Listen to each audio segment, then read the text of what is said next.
안녕하세요. 뉴지스탁 신과장입니다. 안녕하세요. 열일한차 안석훈입니다. 무조건 돈 버는 주식 투자 ETF가 답이다. 오디오북 시간입니다. 제3장 글로벌 ETF의 종류와 대표 상품에 대해 알아보고 있습니다. 글로벌 ETF는 투자 대상 자산 또는 추종 대상 지수에 따라 주식형, 채권형, 원자재형, 스마트 베타, 테마 섹터형 등 5가지로 분류할 수 있는데요. 이 중에서 주식형 ETF에 대해 살펴보고 있습니다. 네, 주식형 ETF는 또한 3가지로 나누어지는데 앞서 글로벌 주식형 ETF와 선진국 주식형 ETF에 대해서 알아봤고요. 네. 오늘은 신흥국 주식형 ETF를 소개하고자 합니다. 신흥국 주식형이라면 미국을 제외한 우리나라를 비롯한 중국과 인도, 베트남 등에 투자하는 ETF겠군요. 맞습니다. 우리 신 과장도 이제 전문가 다 됐다. 다 알아. 많이 찍었는데 공부 좀 해야죠. 네, 2018년 6월에 세계은행은 글로벌 경제 예측 보고서를 통해서 인도의 경제 성장률이 7.3%에 달할 것으로 전망했습니다. 또한 신흥국들의 경제 성장률이 2018년 4.5%, 그리고 2019년과 2020년에는 4.7%에 달할 것으로 예측했죠.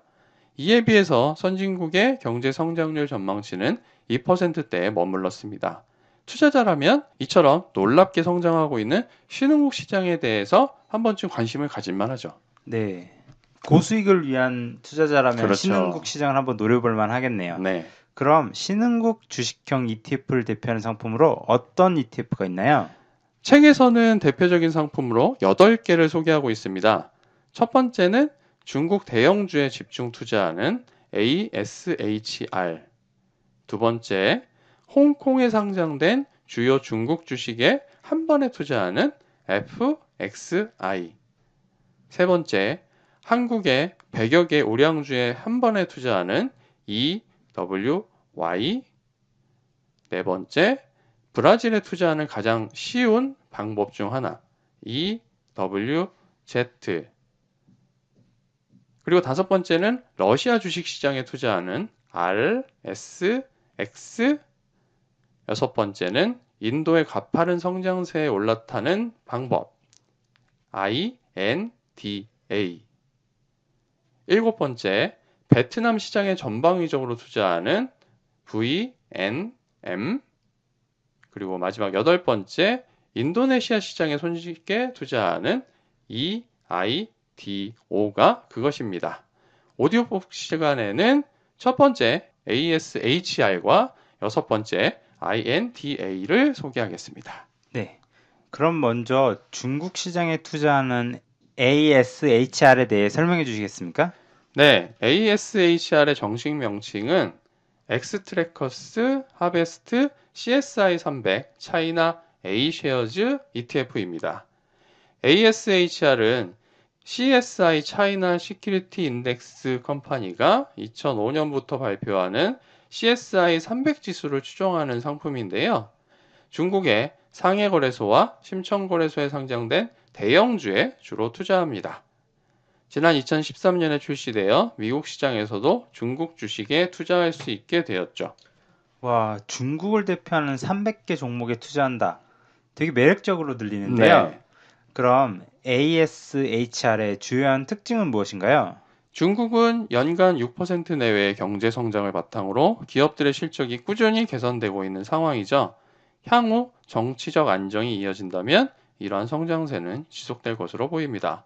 따라서 장기적으로 중국 기업에 투자하고자 한다면 직접 투자 이외에도 ASHR과 같은 ETF에 관심을 가져보는 것이 좋겠습니다. 네, 그렇겠네요. ASHR의 현황에 대해서 간략히 소개해 주시죠. 도이체방크가 2013년 11월에 출시한 상품이고요. 운용자산이 5,156억 달러에 이르고 현재 보유 중인 종목들의 평균 시가총액은 524억 달러입니다.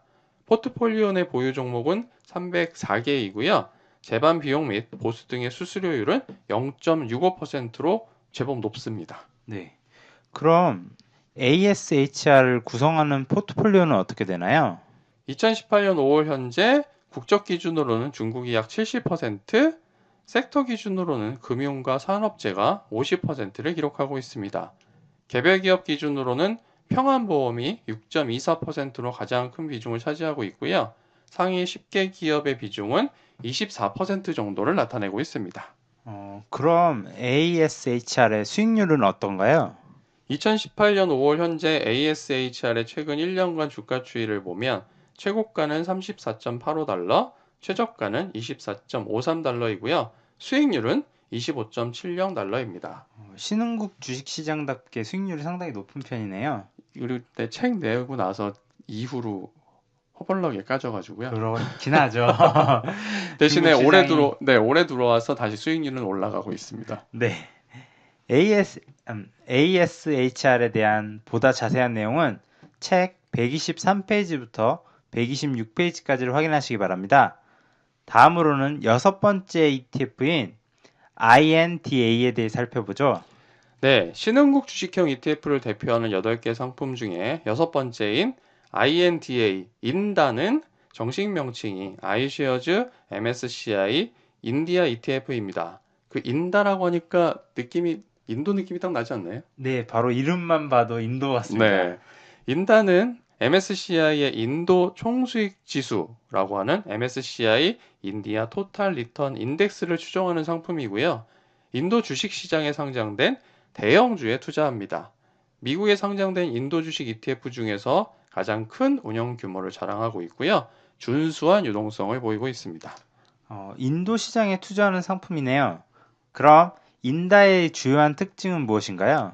인도 시장 역시 외국인이 직접 투자하기 쉽지 않은 곳입니다. 네. 특히나 한국에서는 국내 증권사를 통해서도 인도 주식시장에 직접 투자할 수 있는 방법이 없습니다. 그런가요? 네, 연계가 안 돼 있어가지고요. 자, 이러한 상황에서 인도에 투자하고 싶다 하면 인다를 통해서 역동적인 인도 시장에 직접 투자할 수 있는 거죠. 네. 그냥 얘기만 들어도 좀 뭐라고 할까? 새로운 거죠. 예, 괜찮네요. 인도에 투자할 수 있는 방법이 없는데 이렇게 ETF를 통해서 할 수 그렇죠. 있다는 게 되게 좋은 것 같습니다. 네. 그럼 인다의 현황에 대해서 간략히 소개해 주시죠. 블랙록에서 2012년 2월에 출시했고요. 운용 자산은 53억 8천만 달러에 현재 보유 중인 종목들의 평균 시가총액은 320억 달러입니다. 포트폴리오 내 보유 종목은 78개이고요. 재반 비용 및 보수 등의 수수료율은 0.68%입니다. 신흥국들은 대체로 수수료율이 조금 센 편 같습니다. 아무래도 쉽게 투자할 수 있는 상황이 아니니까 네. 수수료를 또 세게 받는 경향이 있죠. 나중에는 좀 많이 줄어들 가능성도 있겠네요. 최근에 ETF 운용사들이 네. 수수료 전쟁에 들어갔습니다. 그럼 점점 하락을 까지고요. 수수료를 안 받겠다고 하는 ETF들도 지금 속속 등장하고 있어서 한번 투자를 더 고려해 볼 만한 상황인 네. 것 같습니다. 그럼 인다를 구성하는 포트폴리오는 어떻게 되나요? 2018년 5월 현재 국적 기준으로 인도가 100%이고요. 섹터 기준으로는 금융과 IT가 전체 37%를 차지하고 있습니다. 개별 기업 기준으로는 상위 10개 기업이 전체의 45% 이상을 점유하고 있고요. 그럼 인다의 수익률은 어떤가요? 2018년 5월 현재 인다의 최근 1년간 주가 추이를 보면 최고가는 38.06달러, 최저가는 31.62달러이고요. 수익률은 조금 낮은 3.39%입니다. 네. 인다에 대한 자세한 내용은 책 138페이지부터 140페이지까지를 확인해 주시기 바랍니다. 그리고 나머지 6개 신흥국 주식형 ETF에 대해서는 책의 내용을 참고해 주시면 감사하겠습니다. 다음 시간에는 어떤 ETF를 소개해 주실 건가요? 네, 오늘까지 3가지 주식형 ETF의 대표 상품 소개를 마치고요. 다음 시간은 두 번째 채권형 ETF에 대해서 알아보겠습니다. 네, 지금까지 무조건 돈 버는 주식 투자 ETF가 답이다 오디오북 시간이었습니다. 그럼 다음 시간에 뵙겠습니다. 고맙습니다.